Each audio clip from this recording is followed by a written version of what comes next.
and I believe that, I actually am, I was born into a Catholic family. I'm very Christian in my beliefs. What happened when Hollywood's most controversial Christian filmmaker met Africa's youngest revolutionary leader would become one of the most watched interviews in television history?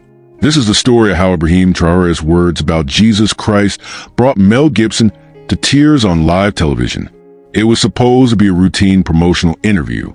Mel Gibson, the Academy Award-winning director of The Passion of Christ, had agreed to appear on Global Perspectives, a primetime international affairs program, to discuss his upcoming projects and his continued exploration of faith-based cinema. The show's producers, however, had arranged something unexpected: a satellite connection to Burkina Faso, where Captain Ibrahim Traoré, the 34-year-old military leader who had taken power in a coup just 2 years prior, would join the conversation. The contrast couldn't have been more striking.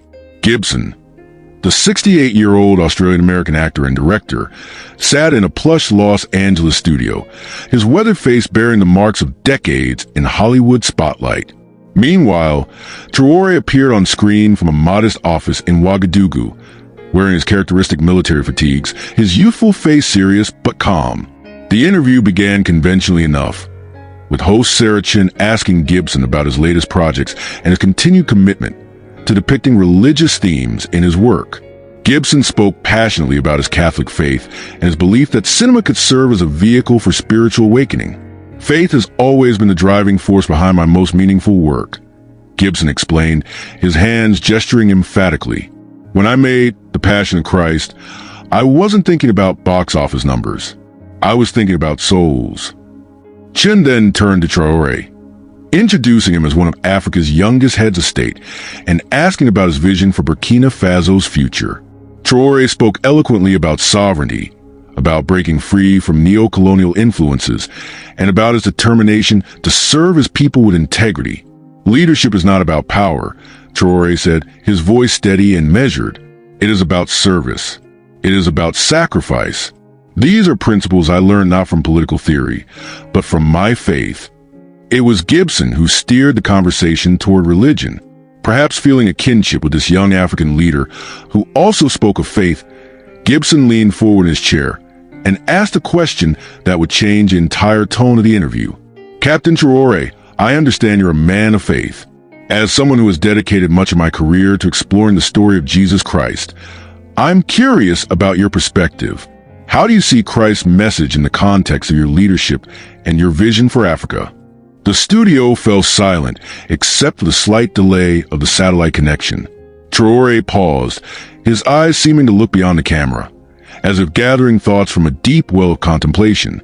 "Mr. Gibson," Traoré began, his voice taking on a different quality, softer, more reflective, yet carrying an undeniable authority. "I have watched your film, The Passion of the Christ. It is a powerful work. But I want to tell you something about Jesus that perhaps your Hollywood cannot capture, something that we in Africa understand in our bones." Gibson straightened in his chair, clearly intrigued. The host, Sarah Chun, seemed to sense that something significant was about to unfold and remained silent. "You see," Traoré continued, "in the West, you have often portrayed Jesus as this distant figure, this divine being who came to earth for a brief moment, suffered beautifully, and then ascended to heaven. You focus on his divinity, on his sacrifice, on his resurrection. These are all true and important. But there is something else, something that speaks directly to those of us who have been oppressed, who have been colonized, who have had our dignity stripped away." Traoré's voice grew stronger, more passionate, but not louder. It was the passion of conviction, not anger. Jesus was born under occupation, Roman occupation. His people were colonized, just as my people were colonized. The Romans extracted wealth from Palestine, just as the French extracted wealth from Burkina Faso. Jesus grew up watching foreign soldiers patrol his streets, just as I grew up with foreign military bases on my soil. Gibson's expression began to change. The confident filmmaker who had entered the interview was becoming something else, a listener, a student. "But here is what your Western Christianity sometimes misses," Traoré continued. "Jesus didn't just preach love and forgiveness in abstract terms. He lived as a revolutionary, not with weapons, not with violence, but with something far more dangerous to the powers that be: truth and complete spiritual freedom. Traoré leaned closer to his camera, his intensity palpable even through the satellite connection. When Jesus threw the merchants out of the temple, he wasn't just angry about religious corruption. He was confronting an entire economic system that exploited the poor in the name of God. When he said, "Render unto Caesar what is Caesar's," he wasn't advocating for passive submission to authority. He was making a distinction between earthly power and divine authority, showing that earthly powers have limits. Gibson's eyes were now fixed completely on the screen. His usual animated gestures had stopped. He was listening with an intensity that the cameras captured perfectly. "Mr. Gibson, in your film, you showed Jesus' physical suffering beautifully. But let me tell you about his spiritual revolution." Jesus looked at the Pharisees, the religious establishment that collaborated with Rome, and called them vipers.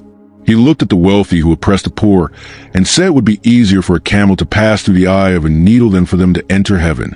He didn't just die for our sins. He lived to show us that another way is possible. Traoré paused, and when he continued, his voice carried a weight that seemed to reach through the screen. "This is the Jesus we know in Africa, Mr. Gibson. The Jesus who stands with the oppressed. The Jesus who looks at corrupt leaders and calls them out. The Jesus who doesn't just promise heaven after death, but demands justice here on earth. The Jesus who doesn't just forgive sins, but transforms societies." "You know," Traoré said, his voice becoming more intimate, "when I pray, I don't just think about Jesus dying on the cross. I think about Jesus as a young man, maybe my age, looking at his occupied homeland and deciding that he would rather die than live as a slave to injustice. I think about Jesus seeing children go hungry while the wealthy feast, and choosing to speak truth even though he knew it would cost him everything." Gibson's breathing had become noticeably deeper. His hands, which had been clasped in his lap, were now pressed together as if in prayer. "This is why I took the responsibility of leadership, Mr. Gibson. Not because I wanted power, but because I saw my people suffering while foreigners grew rich from our gold, our resources, our labor. I saw young people with no future, while the wealth of their ancestors was shipped to Paris banks. And I remember that Jesus didn't just pray for change, he embodied it." Traoré's voice grew even softer, but somehow more powerful. "Do you know what Jesus would say to me, Mr. Gibson, if he were here today? I believe he would say, 'Ibrahim, you have been given much. You have been given education. You have been given the trust of your people. You have been given this moment in history. What will you do with it? Will you use it to serve yourself? Or will you use it to lift up the least among your brothers and sisters?'" Gibson's composure was beginning to crack. His eyes were beginning to well up with tears. And then, Traoré continued, "I believe Jesus would tell me the same thing he told his disciples. 'The greatest among you will be your servant. Whoever wants to become great among you must be your servant. And whoever wants to be first must be slave of all.'" Traoré leaned back slightly, his voice taking on an almost prophetic quality. "This is what leadership means in the light of Christ, Mr. Gibson. It means that every decision I make, I must ask, does this serve the poor? Does this serve the oppressed? Does this serve justice? Because if it doesn't, then I am not following Jesus. I am following Caesar." Gibson was now visibly emotional, tears beginning to stream down his face. Sarah Chun watched in amazement as one of Hollywood's most famously tough personalities was being moved to tears by the words of this young African leader. "Mr. Gibson," Traoré said, seeming to sense the impact of his words, "I want you to know something. Your film, The Passion of the Christ, it touched millions of hearts. It showed the world the depth of Jesus' love for humanity. But I want to challenge you, and I say this with great respect, to consider the Jesus who not only died for us, but who lived for us. The Jesus who showed us that love without justice is incomplete, that faith without action is dead." Gibson was now openly weeping, his professional composure completely gone. "You have been given a great platform, Mr. Gibson. You have the ear of millions. What if you use that platform not just to show Jesus' suffering, but to show Jesus' revolution? What if you help people understand that following Christ means standing with the oppressed, challenging the powerful, and building a world where every child has enough to eat and every person has dignity?" Through his tears, Gibson managed to speak. His voice was thick with emotion. completely different from the confident tone he had maintained throughout his career. "Captain Ibrahim," Gibson said, using Traoré's first name for the first time. I thought I knew Christ. I thought I understood the gospel. But listening to you, God forgive me, I've been focused on the wrong things." Traoré's expression softened with compassion. "No, my brother," Traoré replied gently. "You have not been focused on the wrong things. You have been focused on important things. The cross is central to our faith. But perhaps now is the time to also focus on a life that led to that cross, the teachings that made that cross necessary." Gibson wiped his eyes with his sleeve, completely unconcerned with his appearance on national television.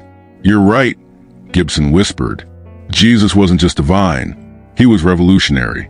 He was dangerous to the established order because he demanded that people choose between serving God and serving power." "Exactly," Traoré nodded. "And that choice is still before us today. Every day, we must choose. Will we serve the God of justice and love, or will we serve the gods of wealth and power?" The interview continued for another 20 minutes, but the dynamic had completely shifted. Gibson, the seasoned interviewer subject, had become the student. Traoré, the young military leader, had become the teacher. They discussed practical theology, liberation theology, and the responsibility of Christians in positions of influence. When the interview finally ended, Gibson sat in stunned silence for several moments. Sarah Chun, the host, was clearly moved herself and struggled to provide the standard closing remarks. "That was extraordinary," Chun finally managed. "Captain Traoré, Mr. Gibson, thank you both for what was certainly one of the most powerful conversations we've ever had on this program." In the weeks following the interview, the video went viral across multiple platforms. The moment when Gibson broke down crying was viewed millions of times. But more importantly, the full interview sparked conversations in churches, universities, and living rooms around the world. Gibson himself later described the interview as life-changing. In subsequent interviews, he spoke about how Traoré's words had challenged him to reconsider not just his faith, but his responsibility as an artist and public figure. "Ibrahim showed me a Jesus I thought I knew, but had somehow missed," Gibson said weeks later. "He showed me that Christ's message isn't just about personal salvation. It's about social transformation. It's about building the kingdom of heaven here on earth, not just waiting for it in the afterlife." For Traoré, the interview became another platform to share his vision of leadership rooted in faith and service. He continued to speak about the intersection of spirituality and social justice, drawing connections between Christ's teachings and the struggle for African independence and dignity.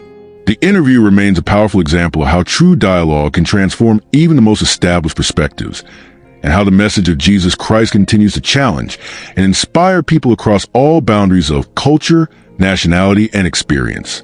It was a reminder that sometimes the most profound theological insights come not from seminaries or Hollywood studios, but from the lived experience of those who, like Jesus himself, choose to stand with the oppressed and work for justice in an unjust world.